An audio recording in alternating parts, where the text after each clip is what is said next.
بتا دیا ہے۔ اس کا اصل علاج تو تکبر کا علاج ہے، چونکہ غصہ عموماً تکبر سے ہوتا ہے۔ انسان جب اپنے آپ سے کسی کو کم سمجھتا ہے تو پھر اس پر غصہ آتا ہے۔ زیادہ تر یہی وجہ ہے، اور بھی وجوہات ہو سکتی ہیں، گویا کہ نفس کے اثر سے ایسا ہوتا ہے، اور جب تک نفس کا علاج نہ ہو جائے یہ آتا رہے گا۔ تو کچھ باتیں یہ حضرت جی کے بیان سے جو ہے وہ منوعن ہم نے جو ہے وہ لیا ہے اور اس کو ٹیکسٹ میں چینج کیا ہے۔ تو سب سے پہلی بات یہ ہے کہ ایسی چیز جس میں غصہ بہت جلدی آتا اور آتا چلا جائے، تو امیجیٹلی اس وقت فوری طور پہ ہمیں کیا کرنا ہے، فوری طور پہ جو ہے کہ اس سچویشن سے ہٹ جائیں، یعنی کہ کھڑے ہوں تو جیسے بیٹھ جائیں، بیٹھے ہوں تو لیٹ جائیں، وضو کر لیں۔ اب یہاں پہ حضرت فرما رہے ہیں کہ یہ جو علاج ہے یہ تو فوری طور پہ ہے، لیکن اس کا مستقل اگر علاج کرنا ہے، مکمل طور پہ علاج کرنا ہے، تو پہلے یہ سمجھنا پڑے گا کہ اس بیماری کی وجہ کیا ہے، یہ بیماری کیوں ہو رہی ہے۔ تو یہ بیماری ہوتی ہے تکبر کی وجہ سے، غرور کی وجہ سے۔ اور انسان جب تکبر میں ہوتا سمجھتا ہے کہ اس سے کوئی کم تر ہے، تو پھر ہی غصہ آتا ہے نا بچوں، اپنے سے طاقتور پہ تو نہیں آتا، جیسے ہم نے پچھلے پروگرام میں ایلیفنٹ والی کہانی سنائی تھی کہ اپنے سے طاقتور پہ تو غصہ آتا نہیں ہے۔ تو اس کی وجہ فرما رہے ہیں کہ ایسی بات یہ نفس کی وجہ سے ہوتی ہے، جو تکبر ہے یہ نفس کی بگڑے ہونے کی وجہ سے ہوتا ہے، تو نفس کا تو علاج کرنا پڑے گا، اور جب تک نفس کا علاج نہیں ہوگا تو یہ غصہ جو ہے یہ آتا رہے گا۔ اب اسی پہ وہ آگے فرماتے ہیں کہ جب نفس کا علاج ہو جائے گا تو اس کو غصہ نہیں آئے گا۔ مثلا شریعت کے تحت جہاں غصہ آنا چاہیے وہاں تو غصہ آئے گا، جیسے کہ کوئی اللہ اور رسول پاک صلی اللہ علیہ وسلم کے بارے میں گستاخی کرے گا، اس وقت تو غصہ آئے گا۔ جہاد کے وقت دشمن پر غصہ آئے گا، لیکن اس وقت بھی جب جہاد کے موقع پہ ہے، حضرت علی کرم اللہ وجہہ کی سنت پر عمل کرتے ہوئے اپنے غصے کو شریعت کا پابند کرنا پڑے گا۔ تو حضرت علی رضی اللہ عنہ کی یہ کون سی سنت عالیہ ہے، یہ ہمیں ایک بچے نے بھی لکھ کے بھیجی تھی، ہم اس کو ابھی جو ہے وہ جو حضرت شیخ صاحب نے فرمایا اس کی روشنی میں دیکھتے ہیں۔ کیا ہوا کہ ایک مرتبہ حضرت علی رضی اللہ عنہ نے کسی کافر کو پچھاڑا، تو اس وقت اس نے آپ رضی اللہ عنہ کے چہرہ اقدس کے اوپر تھوک دیا۔ آپ رضی اللہ عنہ نے فوراً کھڑے ہو گئے اور اس کو چھوڑ دیا۔ کافر نے پوچھا آپ نے مجھے کیوں چھوڑ دیا، آپ نے تو مجھے بڑی مشکل سے گرایا تھا۔ آپ رضی اللہ عنہ نے فرمایا اس وقت مجھے غصہ آ گیا، پہلے مجھے اللہ کے لیے غصہ تھا تو تجھے گرا لیا تھا، اب مجھے اپنی ذات کے لیے غصہ آ گیا کیونکہ میری تحقیر ہوئی ہے، اب مجھے خدشہ تھا کہ کہیں تمہیں میں اپنے نفس کے لیے نہ مار دوں، اس لیے میں تمہیں چھوڑ رہا ہوں۔ یہ انتہا درجے کا تقویٰ ہے، لیکن یہ اس وقت ہوتا ہے جب اپنے نفس پر قابو ہو۔ اس لیے فرماتے ہیں کہ اصل پہلوان یا طاقتور وہ ہے جو اپنے نفس کو پچھاڑ دے۔ جہاد میں تو غصہ اگر اس وقت بھی جو ہے وہ حکم ہے کہ بچوں اور عورتوں پر ہاتھ اٹھانا منع ہے، کھیت کو جلانا منع ہے، تو وہ واقعہ تو ہم نے بچوں کے لیے سن لیا تھا، بچوں نے جو ہم سے شیئر کیا تھا۔ آج ہمیں اس کے اوپر ایک اور بات بھی پتہ چل گئی کہ یہ کب ہوتا ہے، جب یہ اس طرح کی کوالٹی، اس طرح کی خصوصیت کب ہمارے اندر پیدا ہوگی، جب انتہا درجے کا تقویٰ ہوگا۔ اور انتہا درجے کے تقوی کے لیے جو ہے وہ نفس کو پچھاڑنا پڑے گا، اور جہاد کے موقع پہ یہ حکم ہے کہ بچوں کے اوپر، ضعیف لوگوں کے اوپر، عورتوں کے اوپر، کھیتوں کو جلانا منع ہے۔ اس طرح کی پابندی آپ کو دنیا کی شاید ہی کسی قانون میں ملے گی کہ اس قدر احترام کہ جس مقصد کے لیے گئے وہ صرف اللہ کے لیے گئے، اور اس کے بعد کسی کے اوپر جو ہے وہ ہاتھ نہیں اٹھانا، کسی کو تنگ نہیں کرنا۔ تو یہ واقعہ ہم نے سنا تھا، آج ہمیں اس کی روشنی میں مزید پتہ چل گیا کہ اس چیز کو حاصل کرنے کا طریقہ ہے تقویٰ اور اپنے نفس کے اوپر قابو پانا۔ اسی طرح ایک مرتبہ حضرت اسامہ رضی اللہ عنہ کسی کافر کے تعاقب میں تھے۔ جب کافر نے دیکھا کہ اب وہ بچ نہیں سکتا تو اس کافر نے کلمہ پڑھ لیا، جلدی سے اس نے کلمہ پڑھ لیا۔ حضرت اسامہ رضی اللہ عنہ سمجھے کہ خوف کے باعث یہ کلمہ پڑھ رہا ہے اور مسلمان نہیں ہوا، تو حضرت اسامہ نے اس کو ختم کر دیا۔ صحابہ رضوان اللہ مجمعین نے ان کی شکایت حضور پاک صلی اللہ علیہ وسلم سے کر دی، کیونکہ واقعہ دیکھ رہے تھے۔ آپ صلی اللہ علیہ وسلم نے حضرت اسامہ رضی اللہ عنہ کو طلب کیا اور فرمایا جب اس نے کلمہ پڑھا تو آپ نے اس کو کیوں مارا؟ فرمایا یا رسول اللہ اس نے ڈر کی وجہ سے کلمہ پڑھا۔ فرمایا کہ آپ نے اس کا دل چیر کر دیکھا؟ اگر اللہ کے پاس وہ قیامت کے دن اپنا کلمہ لے کر آپ کے خلاف کھڑے ہو جائیں تو میں تمہاری مدد نہیں کر سکوں گا۔ حضرت اسامہ رضی اللہ عنہ یہ سن کر اتنا گھبرا گئے کہ فرمایا کاش میں آج مسلمان ہوتا۔ تو بچوں دیکھیں یہاں پہ اس کافر کو جو ہے مارنے کی وجہ جو ہے وہ یہ بنی کہ شاید ان کا جو غصہ تھا اس وقت انہوں نے اس کو صحیح سے ایویلیویٹ نہیں کیا، جبکہ ہم سمجھتے ہیں کہ ایسی سچویشن کے اندر، ایسی حالت کے اندر ڈیسیژن میکنگ بہت کوئک ہوتی ہے، اور ان کا جو اس وقت ڈیسیژن تھا وہ یہ تھا کہ شاید اس نے خوف کی وجہ سے کلمہ پڑھا، یہ مسلمان نہیں ہوا، لیکن اس کے اوپر بھی حضرت اسامہ رضی اللہ عنہ کی سرزنش ہوئی اور اس کے اوپر وہ بہت زیادہ گھبرا بھی گئے۔ تو غصے کے اوپر قابو پانا، غصے کو سمجھنا یہ بہت زیادہ ضروری ہے۔ اس کی وجہ سے کبھی ایسے واقعات بھی ہو سکتے ہیں جس کی وجہ سے انسان کو سخت جو ہے وہ پچھتانا پڑتا ہے۔ تو بچوں بات اب یہ ہو گئی کہ غصے کو جو ہے وہ کنٹرول تو کرنا ہی ہے، اور غصے کو غصہ صحیح موقع پر آئے یہ بھی سمجھنا، اور یہ تبھی ممکن ہوگا جب انسان اپنے نفس پر قابو پائے، اور نفس پر قابو پانے کے لیے پورا علاج ہے جسے کہتے ہیں سلوک کا طے کرنا۔ البتہ فوری طور پر اگر غصہ اور سلوک طے نہ بھی ہو چکا ہو تو اس وقت غصہ تو معاف نہیں ہوتا نا، تو اس وقت فوری علاج کرنا پڑے گا۔ تو جو پیچھے حضرت نے علاج تجویز فرمایا ہے وہ فوری ہے، اور یہ اس وقت سوچے کہ جتنی قدرت مجھے اس شخص پر ہے اللہ تعالیٰ کو مجھ پر اس سے کہیں زیادہ قدرت حاصل ہے، اور بہتر ہے کہ اگر آپ کھڑے ہوں تو بیٹھ جائیں، اور بیٹھے ہوں تو لیٹ جائیں یا وضو کر لیں، یا اپنے آپ کو کسی چیز میں مصروف کر لیں۔ غصے کے متعلق ماہرین نفسیات کہتے ہیں کہ غصہ تقریباً 15 سے 20 منٹ کا ہوتا ہے۔ اگر یہ وقت کسی طریقے سے گزار لیں تو اس کے بعد غصہ اس لمٹ میں آ جاتا ہے کہ انسان آسانی کے ساتھ اس پر قابو پا سکتا ہے۔ بس اپنے آپ کو کسی چیز میں مشغول کر لیں کہ وہ وقت گزر جائے۔ تو یہاں پہ ہمیں پریکٹیکل ٹپس بھی مل گئیں، دو چیزیں بہت کلیئر ہو گئیں کہ ایک تو ہے کہ فوری طور پہ غصے کا علاج کیسے کرنا ہے، اور دوسرا یہ کہ ہمیشہ کے لیے غصے پہ قابو پانا، حتیٰ کہ کسی ایسی سچویشن میں جہاں آپ کو کوئک ڈیسیژن لینے ہوتے ہیں جو آپ کو لینے ہوں گے انشاءاللہ جب آپ بڑے ہو جائیں گے، آپ اپنے اپنے جو بھی پروفیشن ہے، جو بھی آپ کا پیشہ ہوگا، جب اس میں چلے جائیں گے تو اس وقت آپ کو بہت زیادہ کوئک ڈیسیژن لینے ہوں گے، اور جب وہ آپ ڈیسیژنز لے رہے ہیں، وقت تھوڑا ہے، تو اگر تربیت ہو چکی ہوگی تو انشاءاللہ صحیح چیز کو سمجھنا، اس پہ عمل کرنا بے حد آسان ہو جائے گا۔ اللہ تعالیٰ ہمیں یہ تمام باتیں سمجھنے کی، ان پہ عمل کرنے کی توفیق عطا فرمائے۔ اور اب پچھلی والی سلائڈز کہ غصہ اور اعتدال، غصہ تکبر سے پیدا ہوتا ہے، اپنے غصے کو پہچاننے کے لیے دوسروں کی مدد لیں۔ امید کرتے ہیں کہ اپنے بہن بھائیوں سے جو ہے اس بارے میں کہہ رہے ہوں گے، ایک کاغذ پر بھی لکھ لیں کہ غصے کے کیا نقصانات ہیں، تاکہ آپ کو جو ہے اس پہ عمل کرنے میں آسانی ہو، اور اسی طرح سے اس بات کی حلاوت محسوس کریں کہ غصہ کنٹرول کرنے سے اللہ آپ سے محبت کریں گے۔ نیکی کا آغاز ہم گھر سے کریں گے۔ ہم نے اس بارے میں جاپنیز آپ کو واقعہ بھی سنایا تھا کہ وہ لوگ کیوں جو ہے وہ اتنے متحمل مزاج ہوتے ہیں، کیونکہ یہ ان کی تربیتوں کا حصہ ہوتا ہے۔ اور پھر اپنے بہن بھائیوں کے ساتھ نیک سلوک کریں، اپنے گھر والوں کے ساتھ جو ایک ایکو سسٹم ڈیولپ کریں جو کہ باہمی احترام کا ہو، ایک دوسرے کے ساتھ جو ہے وہ احترام کا معاملہ کرنے والا ہو۔ دعاؤں میں ایک دوسرے کو، اپنے گھر والوں کو شامل رکھیں، اور جو ہے کسی بات پہ غصہ آ جائے تو پھر اس کو دوسروں تک ٹرانسفر نہ کریں، بلکہ کوشش کریں کہ اپنے آپ پہ وہ تکلیف تھوڑی برداشت کر کے اس پہ سائڈ پہ ہو جائے، تاکہ وہ چیزیں جو ہے ہماری زندگی میں ہمیں مزید ڈسٹرب نہ کریں، دوسروں تک وہ غصہ کی چنگاریاں نہ پہنچیں۔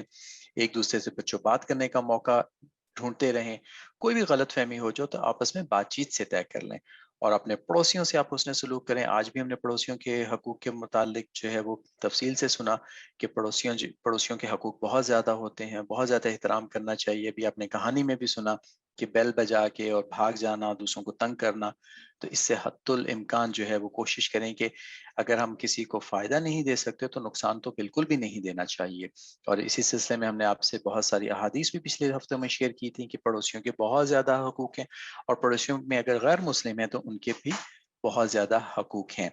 پھر غصے پہ قابو پانے کے لیے جیسے آج ہم نے حضرت شیخ صاحب کی بھی بات سنی کہ جو ہے وہ وہاں سے ہٹ جائیں، وضو کر لیں، اعوذ باللہ پڑھ لیں، درود شریف پڑھ لیں، اور جو ہے اس کے ساتھ ساتھ غصہ تکبر کی وجہ سے آتا ہے، تکبر کا علاج کریں، اپنے اوپر جرمانہ مقرر کر لیں، جس پہ غصہ آتا ہے اس کو تحفہ دیں، اور ذرا ذرا سی بات پہ اگر کسی کو غصہ آتا ہے تو ایک اور طریقہ بھی ہے جو کہ ہم نے حکیم الامت حضرت تھانوی رحمہ اللہ سے اخذ کیا تھا کہ جب غصہ آئے تو محفل میں اس سے بڑی لجاجت سے، بڑی عاجزی کے ساتھ معافی مانگ لیں، اور یہ وہ کام ہے جو کہ آپ نے ہمارے ساتھ شیئر کیے تھے۔ اب بچوں آپ ہم ایک تحریر، اگلے ہفتے کا کام ہم آپ کو بتا دیتے ہیں، ایک تحریر لکھ کر بھیج دیں کہ آپ کو کن کن باتوں پہ زیادہ غصہ آتا ہے، کون سی ایسی باتیں ہیں جس کی وجہ سے آپ کو زیادہ غصہ آتا ہے، اور غصے سے بچنے کے لیے آپ کیا کرتے ہیں یا کیا کرتی ہیں، یہ آپ ہمیں لکھ کے بھیجیے گا۔ وقت ہوتا ہے قصص الانبیاء کا، گوہر بھائی سے ہم کہانی سنتے ہیں، اور پھر اس کے اوپر بات ہوگی کہ اس میں ہمارے لیے کیا مورل لیسنز ہیں، تو اس پہ بات کریں گے۔ ہمارے ساتھ رہیے گا۔ السلام علیکم ورحمۃ اللہ وبرکاتہ۔ ایک بار پھر السلام علیکم ورحمۃ اللہ وبرکاتہ۔ تو بچوں، ہم آپ کو سنا رہے تھے قصہ حضرت سلیمان علیہ السلام کا۔ آج اس قصے کا باقیہ حصہ انشاءاللہ ہم آپ کو سنائیں گے۔ تو بچوں، جیسا کہ آپ کو میں نے بتایا تھا کہ حضرت سلیمان علیہ السلام کو اللہ تعالیٰ نے بہت بڑی بادشاہت عطا فرمائی تھی، اور حضرت سلیمان علیہ السلام پرندوں سے بھی کام لیا کرتے تھے۔ آپ ہدہد نام کے ایک پرندے سے کام یہ لیتے تھے کہ اس کو بھیجتے تھے کہ جاؤ کہ معلوم کر کے آؤ کہ زمین کے کس حصے میں پانی ہے۔ اس سے ہوا کی ڈاک کا کام بھی لیا کرتے تھے، کوئی میسج کہیں پر بھجوانا ہو اس کے تھرو بھجوایا کرتے تھے۔ اسی طرح کسی جگہ ٹھہرنے سے پہلے ہدہد کے ذریعے وہ پتہ لگواتے تھے کہ وہاں پانی وغیرہ ہے یا نہیں ہے۔ ایک روز کیا ہوا کہ آپ نے کسی ضرورت کے لیے اپنے پرندوں کی فوج کا جائزہ لیا تو ہدہد نظر نہیں آیا۔ تو آپ نے کہا کہ مجھے ہدہد نظر نہیں آ رہا، وہ کہاں غائب ہو گیا ہے، میں اسے سخت سزا دوں گا، یا پھر وہ کوئی مجھے اپنی وجہ بتائے پراپر، ورنہ میں اس کو ذبح کر دوں گا۔ ابھی آپ ہدہد کی غیر حاضری پر ناراض ہو ہی رہے تھے، ناراضی کا اظہار کر رہے تھے کہ اتنے میں ہدہد آ گیا، اور ہدہد آ کر اس نے حضرت سلیمان علیہ السلام سے کہا کہ میں ایک ایسی بات پتہ کر کے آیا ہوں کہ آپ کو اس کا پتہ نہیں ہے، آپ کو اس کی خبر ہی نہیں ہے، اور اس خبر کا تعلق ایک قبیلہ ہے جس کا نام سبا ہے، اس سے ہے۔ بچوں، ملک سبا جو ہے یہ یمن کے علاقے میں تھا، اس کا کیپٹل کا نام معارب تھا، اور ہدہد نے یہ بھی بتایا کہ وہاں ایک عورت کو اس نے دیکھا ہے، اور وہاں کے لوگوں پہ وہ حکومت کر رہی ہے، اور اس کے پاس ہر قسم کا ساز و سامان ہے، اور اس کے علاوہ اس عورت کے پاس ایک بہت بڑا تخت بھی ہے، یعنی اس تخت پہ بیٹھ کے وہ سب کے اوپر حکومت کر رہی ہے۔ اور سبا کے علاقے میں ہر طرف باغات ہے، اور ان باغات کا سلسلہ 300 اسکوائر میل تک چلا گیا تھا۔ یہ سارا رقبہ بہت ہی خوشبودار اور طرح طرح کے مزیدار پھلوں سے بھرا ہوا تھا۔ حدود نے یہ بھی بتایا کہ اور میں نے اس عورت کو اور اس کے باقی جو لوگ ہیں ان کو دیکھا ہے کہ وہ اللہ تعالیٰ کو چھوڑ کر سورج کو سجدہ کرتے ہیں۔ حضرت سلیمان علیہ السلام نے ہدہد کی باتیں سن کے فرمایا کہ ہم ابھی دیکھ لیتے ہیں کہ تم سچ کہہ رہے ہو یا جھوٹ۔ اس کے بعد حضرت سلیمان علیہ السلام نے اس ملکہ کے نام ایک خط لکھا، اور ہدہد سے فرمایا کہ جاؤ میرا یہ خط لے جاؤ اور اس خط کو اس کے پاس ڈال دو، پھر ان کے پاس سے ہٹ جانا اور دیکھنا کہ وہ کیا بات چیت کرتے ہیں۔ خط لے کر اڑا اور اس ملک میں جا پہنچا، اور وہ ایک سوراخ میں سے اترا اور ملکہ کے محل کے اندر داخل ہوا، اور جا کے اس کے اوپر وہ خط رکھ دیا۔ وہ ملکہ بلقیس نے جب وہ خط پڑھا اور اپنے درباریوں سے بولی کہ اے دربار والوں، مجھے ایک خط ملا ہے، اور وہ خط بہت عجیب طریقے سے آیا ہے، اور وہ یہ خط بادشاہ سلیمان کی طرف سے آیا ہے۔ سلیمان علیہ السلام نے اپنے اس خط کے اندر اسے اسلام کی دعوت دی تھی۔ آپ کے خط میں اس بات کا اشارہ بھی تھا کہ اگر میرے مقابلے میں تم طاقت لے کر آؤ گی تو پھر تم تمہاری خیر نہیں ہے، اور تمہیں اسلام قبول کر لو، یہی تمہارے لیے بہتر ہے۔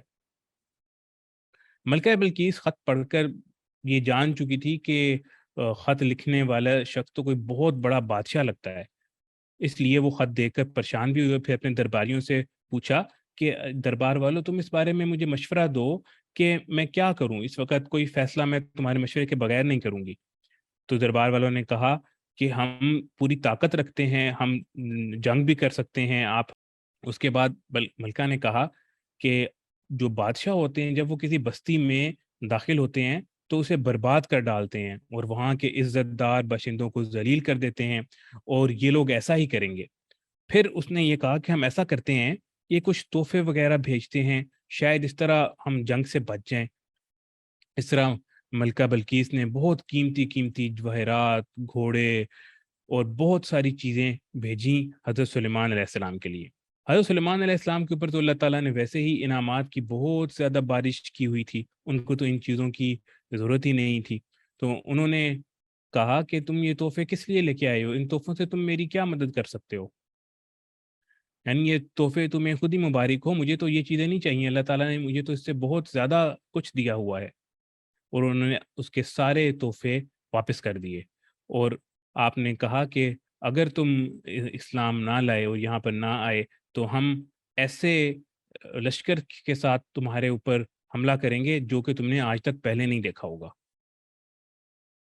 تو پھر کیا ہوا کہ جب بلکہ بلقیس کے تحفے واپس پہنچے اور آپ کا پیغام اس نے سنا تو وہ سمجھ گئی کہ آپ واقعی اللہ کے نبی ہیں اور آپ سے جنگ کا ارادہ درست نہیں ہے۔ اس لیے اس نے فوراً اپنے شاہانہ ٹھاٹ باٹ سے آپ کی طرف روانہ ہوئی، یعنی وہ حضرت سلیمان علیہ السلام کی طرف چلی گئی۔ اور ادھر حضرت سلیمان علیہ السلام نے کو جب پتہ لگا، انہوں نے اپنے لوگوں سے کہا کہ دربار والوں تم میں سے کوئی ایسا ہے کہ اس سے پہلے کہ ملکہ بلقیس یہاں پر آئے وہ اس کا تخت میرے پاس لے آئے؟ دربار میں موجود ایک جن تھا، اس نے کہا کہ اس سے پہلے کہ آپ اپنے اس اجلاس سے اٹھیں میں اس کے تخت کو آپ کے پاس لے آؤں گا، اور میں آپ کو یقین دلاتا ہوں کہ مجھ میں اس تخت کو اٹھانے کی طاقت بھی ہے اور میں قابل اعتماد بھی ہوں۔ پھر ایک اور جن نے کہا کہ میں اس تخت کو آپ کی خدمت میں پلک جھپکنے سے پہلے حاضر کر دیتا ہوں۔ اس جن کے پاس کتاب کا علم تھا، اس لیے پھر حضرت سلیمان علیہ السلام نے تخت کو اپنے سامنے پایا، وہ جن فوراً وہ تخت ان کے سامنے لے آیا۔ پھر حضرت سلیمان علیہ السلام نے اللہ تعالیٰ کا شکر ادا کیا کہ یہ میرے رب کا ایک فضل ہے تاکہ وہ مجھے آزمائے کہ میں اس کا شکر کرتا ہوں یا نہ شکری کرتا ہوں، اور جو شخص شکر کرتا ہے وہ اپنے ہی فائدے کے لیے شکر کرتا ہے۔ اس کے بعد ملکہ بلقیس سے حضرت سلیمان علیہ السلام نے بہت اچھا سلوک کیا، اپنے دربار میں اسے عزت سے بٹھایا۔ پھر ملکہ بلقیس نے جب آپ کی فوجوں میں جنات اور پرندوں کو دیکھا تو اس نے ایسا نظارہ پہلی مرتبہ دیکھا تھا۔ ان تمام باتوں سے وہ بہت زیادہ متاثر ہوئی، اس کے اوپر بہت زیادہ اثر ہوا اور اس نے اسلام قبول کر لیا۔ جب حضرت سلیمان علیہ السلام کا وفات کا وقت قریب آیا تو آپ نے جنات کے ذریعے مسجد اقصیٰ کی تعمیر شروع کرا رکھی تھی۔ ایسے میں حضرت سلیمان علیہ السلام کا موت کا وقت قریب آ گیا تو ان کو معلوم ہوا، تو انہوں نے سوچا کہ اس طرح تو مسجد اقصیٰ نامکمل رہ جائے گی، کیونکہ ان کی موت کے بعد جنات کام روک دیں گے۔ اس لیے اللہ تعالیٰ نے آپ کے دل میں یہ بات ڈال دی کہ مسجد کا ایک نقشہ بنا کر جنات کے حوالے کر دیں اور وہ اس کے مطابق مسجد بناتے رہیں گے۔ اور آپ نے ایسا ہی کیا، نقشہ بنا کر جنات کے حوالے کر دیا اور خود ایک شیشے کے مکان میں بند ہو کر عبادت کرنے لگے۔ جنات آپ کو دیکھتے رہتے تھے اور سمجھتے تھے کہ حضرت سلیمان علیہ السلام شیشے کے مکان سے انہیں دیکھ رہے ہیں۔ آپ عبادت میں مصروف تھے کہ ملک الموت آپ کی روح قبض کرنے کے لیے آئے اور آپ کی روح قبض کر لی، اور وفات کے وقت حضرت سلیمان علیہ السلام ایک لکڑی کے سہارے کھڑے تھے۔ اس لکڑی کے سہارے آپ عبادت میں مصروف رہتے تھے۔ اب جنات غیب کی خبر تو نہیں جانتے تھے، انہیں پتہ بھی نہیں چلا کہ آپ کی وفات ہو گئی، اس لیے وہ مسجد کو تعمیر ہی کرتے رہے، اور اگر ان کو پتہ لگ جاتا تو تعمیر کا کام نامکمل رہ جاتا۔ اور اس کے بعد جس لکڑی کے سہارے حضرت سلیمان علیہ السلام کھڑے تھے اس سے دیمک لگ گئی اور لکڑی ٹوٹ گئی اور آپ کا جسم مبارک گر گیا۔ تب جا کر جنات کو پتہ لگا کہ حضرت سلیمان علیہ السلام تو بہت پہلے وفات پا چکے ہیں، اور حضرت سلیمان علیہ السلام کی وفات حضرت صلی اللہ علیہ وآلہ وسلم کے زمانے سے تقریباً 1546 سال پہلے ہوئی۔ اور آپ کی بات سے یہ بات بھی ہمیں، آپ کی وفات سے ہمیں یہ بات بھی پتہ لگتی ہے کہ جنات جو آپ کے تابع تھے ان کو اللہ تعالیٰ نے غیب کا علم نہیں عطا فرمایا تھا، اور اس طرح آپ نے 40 سال تک بہت ہی عمدہ قسم کی حکومت اور بادشاہت کی، اور جب آپ کا کام اس دنیا میں جس کام کے لیے آپ کو اللہ تعالیٰ نے بھیجا تھا وہ ختم ہو گیا، تو اللہ تعالیٰ نے آپ کو اپنے پاس بلا لیا۔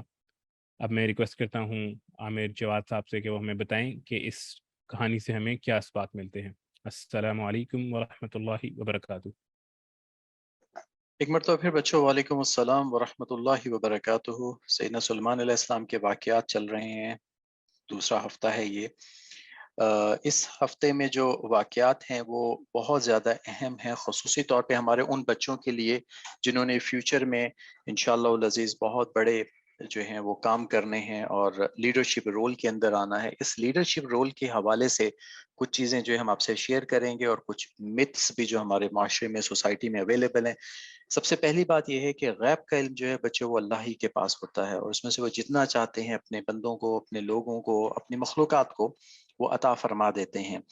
اور ملکہ سبا کی حکومت تھی، آتش پرست تھے، یعنی کہ آگ کی عبادت کرتے تھے۔ تو اس چیز کا پیغام جو ہے، اس چیز کی انفارمیشن جو ہے وہ ایک پرندے کے ذریعے اللہ پاک نے پہنچائی، یعنی کہ نبی کے جو ہے وہ علم میں ایک پرندے کے ذریعے آیا۔ تو اللہ تعالیٰ جو ہے وہ جس طریقے سے چاہیں کسی کو جو ہے وہ علم عطا کر سکتے ہیں، اور اس کے لیے ضروری نہیں ہے کہ وہ تمام وسائل ہوں، کہ لوگ کہتے ہیں نا بعض اوقات بچوں کہ ہمارے پاس یہ نہیں ہے، ہمارے پاس وہ نہیں ہے، اور اس کی وجہ سے ہم یہ بہت سارے کام نہیں کر سکتے۔ تو کام لینے والی اللہ کی ذات ہے، تو پورا بھروسہ رکھیے اللہ کے اوپر، ایم اپنے مقاصد اپنے زندگی کے بہت بلند رکھیے، اور اللہ تعالیٰ سے مانگ کے چلتے رہیے۔ ہمیں اللہ سے پوری امید ہے کہ اللہ کریم جو ہے وہ جب مانگ کے چلیں گے، محنت کریں گے، تو ہمارے لیے خود بخود وسائل پیدا کر دیں گے، اور وہ تمام انفارمیشن اور وہ تمام چیزیں جو ہمیں چاہیے وہ ہمیں ملتی رہیں گی۔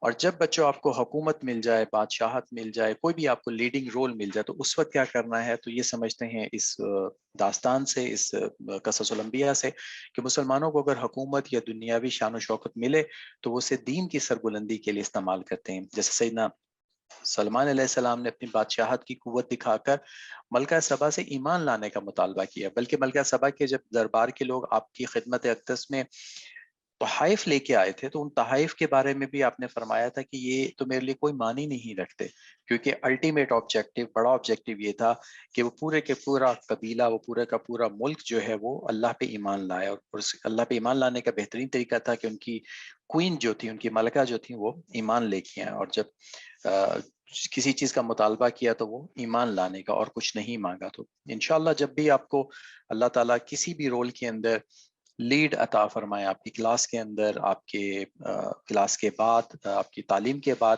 تو انشاءاللہ ہماری کوشش یہ رہے گی کہ ہم اللہ تعالیٰ کے احکامات کو دنیا کے اوپر لے کے آئیں، تاکہ جو ہے ہم سب، اور نہ صرف ہم سب بلکہ پوری دنیا سکھ چین سے جی سکے۔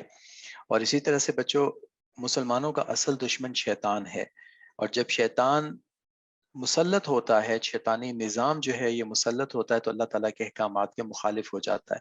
تو مسلمانوں کو جب بھی حکومت ملے، جب بھی اقتدار ملے، جب بھی کوئی لیڈنگ رول ملے، تو ان کو کرنے والا کام ان کا یہ ہوتا ہے کہ وہ شیطانی جو ہے جو شیطانی جو سلسلہ ہے، شیطانی سسٹم جو اس کو ختم کریں، اور اللہ تعالیٰ کے احکامات کو لے کے آئیں۔ اور جب بچوں اللہ تعالیٰ کی نعمتیں ملتی ہیں تو نیک دلوں میں خود بخود شکر گزاری آ جاتی ہے۔ تو نیک دل کون سے ہوتے ہیں؟ جن کی تربیت ہو چکی تھی۔ تو اللہ تعالیٰ ہم سب کی تربیت فرما دیں، تاکہ جب بھی ہمیں نعمتیں ملیں ہم خود بخود شکر کرنے والوں میں ہو جائیں، اور تکبر اور انانیت سے یہ دل دور ہو جاتے ہیں۔ تو حضرت سلمان علیہ السلام بھی جو اپنے رب کی نعمتوں پر شکر کرتے رہتے تھے، اور جیسے ہی ان کے پاس ملکہ سبا کا تخت پہنچا تو اس وقت بھی آپ نے شکر ادا کیا کہ اللہ تعالیٰ نے جو ہے وہ ان کے دربار میں موجود جو مخلوقات ہیں ان کو اتنی طاقت عطا فرمائی کہ وہ آٹومیٹکلی ان کے پاس وہ تخت آ گیا تھا۔ اور اسی طرح سے ہر کام میں انشاءاللہ کہنا ابدیت کی علامت ہے۔ جیسے تھوڑی دیر پہلے ہم نے بسم اللہ پہ بات کی تھی، تو جب اللہ کا ذکر کرتے رہتے ہیں، اور ذکر کے لیے جو بھی کلمات ہیں وہ جیسے بلندی پہ چڑھتے ہوئے اللہ اکبر، نیچے اترتے ہوئے سبحان اللہ، اور کوئی بھی کام شروع کرنے سے پہلے بسم اللہ، ہر ارادے کے ساتھ انشاءاللہ، تو ہر کام میں برکت آ جاتی ہے، اور انشاءاللہ ذکر کی جو ہے وہ کیفیات تو رہیں گی ہی۔ اور غیب کا علم جنات کے پاس نہیں ہوتا، یہ ایک مت ہے ہماری سوسائٹی میں۔ ایک اور کہ جنات جو ہیں وہ شاید غیب کا علم دیتے ہیں. اگر ایسا ہی ہوتا تو سیدنا سلمان علیہ السلام کے وفات کے بعد ان کو خبر ہو جاتی اور وہ مسجد کی تعمیر نہ کرتے رہتے. وہ مسجد کی تعمیر تب تک کرتے رہے جب تک کہ مسجد مکمل نہیں ہو گئی. تو یہ ہمارے آج کے اسباق ہیں. آج ہمیں بہت کم بچوں کا چونکہ کام ملا ہے تو ہم آپ سے شیئر نہیں کر رہے. ہمیں امید ہے کہ اگلے ہفتے جو ہے وہ بچے جو ہے نیا کام ہمارے ساتھ شیئر کریں گے. ہمارے ساتھ جن بچوں نے آج کام شیئر کیا ہے ان میں بہت ہی کم جو ہے وہ ایسے بچے ہیں جو کہ جنہوں نے ہوم ورک کر کے بھیجا ہو. باقی بچوں کی عبادات اور اذکار چل رہے ہیں ماشاءاللہ, اس پہ انہوں نے ہمیں تفصیل سے بتایا. اللہ تعالیٰ آپ کو قبول فرمائے, مزید جو ہے وہ عمل کرنے کی توفیق عطا فرمائے. امید کرتے ہیں کہ اگلے ہفتے میں زیادہ بچوں کا کام ملے گا تو اس ہفتے اور اگلے ہفتے کا ایک ساتھ شیئر کر لیں گے. ہمارے ساتھ رہیے گا. ابھی عامر عثمان صاحب ریوائز بھی کروا دیں گے اور دعا بھی ہوگی. السلام علیکم ورحمۃ اللہ وبرکاتہ.